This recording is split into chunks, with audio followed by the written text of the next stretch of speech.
Good morning વિદ્યાર્થી મિત્રો।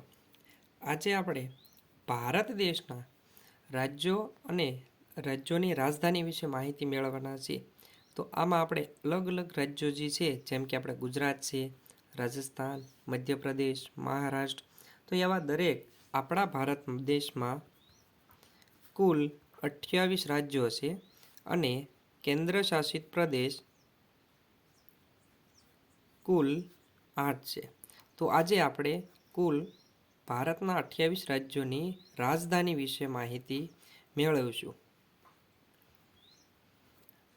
ભારતની અલગ અલગ રાજ્યોના રાજધાની વિશે આપણે જાણીશું। તો પહેલાં આપણે ગુજરાતથી શરૂઆત કરીશું કે ગુજરાતની જે રાજધાની અહીંયા આવેલી છે, જે ગુજરાતની રાજધાનીનું નામ છે ગાંધીનગર। ગાંધીનગર। ત્યારબાદ આવશે રાજસ્થાન। રાજસ્થાનની આવશે રાજધાની જયપુર। જયપુર। ત્યારબાદ આવશે મધ્યપ્રદેશની આવશે ભોપાલ। ભોપાલ।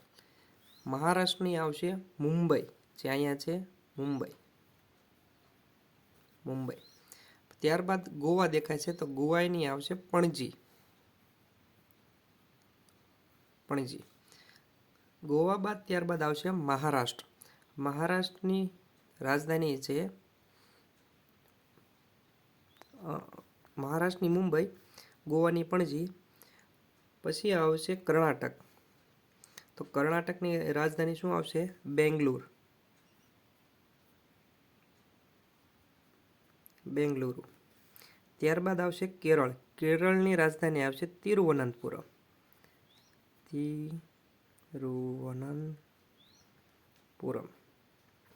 તિરુવનંતપુરમ। ત્યારબાદ આવશે તમિલનાડુ। તમિલનાડુની રાજધાની આવશે ચેન્નઈ। ચેન્નઈ। ત્યારબાદ આવશે આંધ્રપ્રદેશ, જેની રાજધાની આવશે અમરાવતી। ત્યારબાદ આવશે તેલંગાણા। તેલંગાણાની રાજધાની આવશે હૈદરાબાદ। ત્યારબાદ આવશે ઉપર હાલીએ તો ઓડિશા આવશે। ઓડિશાને આવશે ભુવનેશ્વર। ઓડિશા અને મધ્યપ્રદેશની વચ્ચે આવશે છત્તીસગઢ, જેની રાજધાની નામ છે રાયપુર। ત્યારબાદ આ બાજુ આવશે પશ્ચિમ બંગાળ, જેની રાજધાની છે કોલકાતા। ત્યારબાદ આવશે ઝારખંડ, જેની રાજધાની છે રાંચી। ઉપર આવશે બિહાર, જેની રાજધાની છે પટના। ત્યારબાદ એની ઉપર આવશે ઉત્તર પ્રદેશ, જેની રાજધાની છે લખનઉ। લખનઉ। તેની ઉપર આવશે ઉત્તરાખંડ, જેની રાજધાની છે દેહરાદૂન।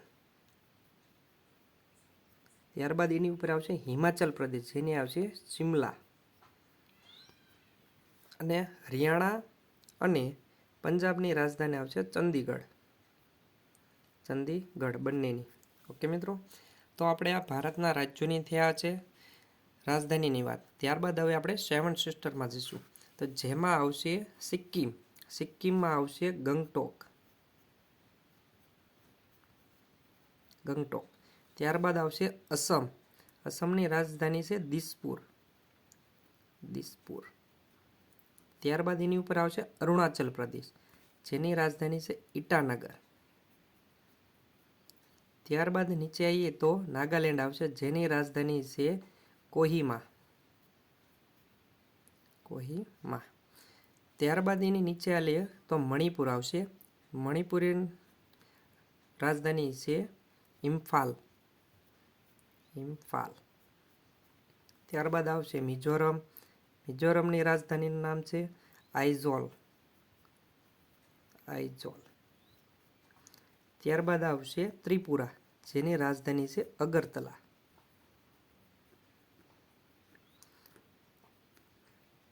અને ત્યારબાદ અંતિમ મેઘાલયની રાજધાની આવશે શિલોંગ। શિલોંગ। તો જુઓ મિત્રો, આપણે આજે ભારત દેશના કુલ 28 રાજ્યોની રાજધાની વિશે આપણે માહિતી મેળવી છે।